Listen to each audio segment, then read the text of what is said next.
And 50 Cent, basically shitted on Dame Dash because in the last episode, if you guys don't remember, Dame Dash reached an olive branch out to Cameron and 50 Cent and said, hey, let's squash this. Let's do something together. And I don't want to play the clip because I played it last episode, but I'll play a little bit of it. 50, Cam, me, if together we show that we could be beefing, pause, and then come together and maybe do a TV show together, something different, or a movie or something, just showing the world that we can work together, then we would prove everyone wrong. They love us tearing each other down, and I'm not doing that shit. So, in the last episode I talked about this, but 50 Cent kind of had me in the first half.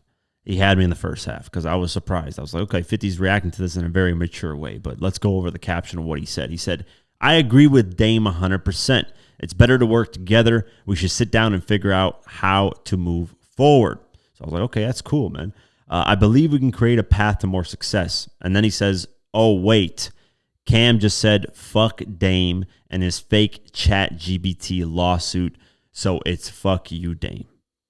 So he had me in the first half. I'm not going to lie. I don't know, man. Would it have been cool to see them all together, work together? Yeah. I mean, anything. I think Dame, the problem with Dame Dash is he goes about things the wrong way and then it ends up backfiring. And then Dame's like, oh shit, let's see if we can, retrace this and, make it so we can work together.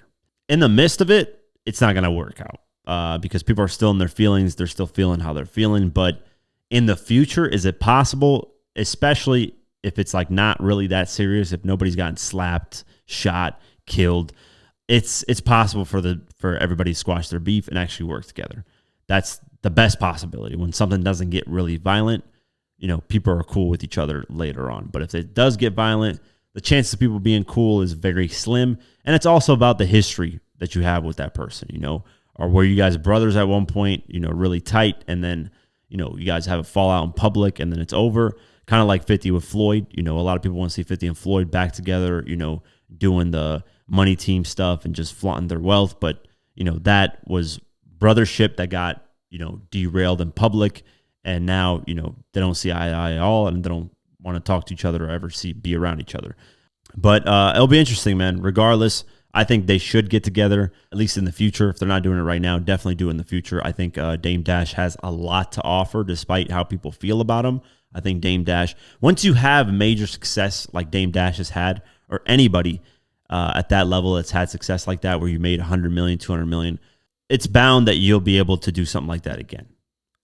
It's just, you got to be put in the right position. You still got to have the connections to do it.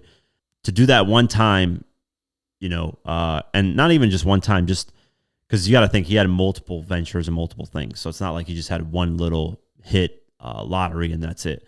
To have multiple ventures or do multiple things and make over 100 million or whatever the case may be, whatever he's made in his prime, that means that he's capable of doing that again. A lot of people don't view it like that, but one of the quotes, or one of the things at least that I remember vividly, is Mark Cuban. He got asked, hey, if you started from scratch, from zero, could you be a billionaire again? And Mark Cuban was like, billionaire, probably not, because billionaire is literally like very slim, right? Billionaires, I think, what's the population of people that are billionaires? It's like, I don't even know, 300-400 people. So that's out of what, 8 billion people in the world. So that's really nothing. I think maybe more. It's probably 2,000 or some shit like that from what I remember. I'm just tripping. But regardless, even 2,000 billionaires is nothing compared to 8 billion people in the world. So Mark Cuban was like, billionaire, probably not, but I could be successful again and make millions of dollars. And Dame can also do that. I think anybody that reaches a certain level like that has the hustle, the grit, the eye, the talent, whatever, for succeeding again. So I don't really count people like that out. Now, Dame Dash did burn a lot of bridges, so that does play against him. But, we'll see, man. I hope it really works out. I hope they decide to work together in the future. I think that'll be really cool because they got different stories. They come from each from different kind of backgrounds. A little bit more Dame Dash and Cameron together a little bit more, but at least with 50, it's a little bit different. Dipset, Roc Nation or Rockefeller, and G Unit, kind of their own backgrounds. Really cool. So I can't wait to see that. I hope it happens, and we'll see what happens in the future.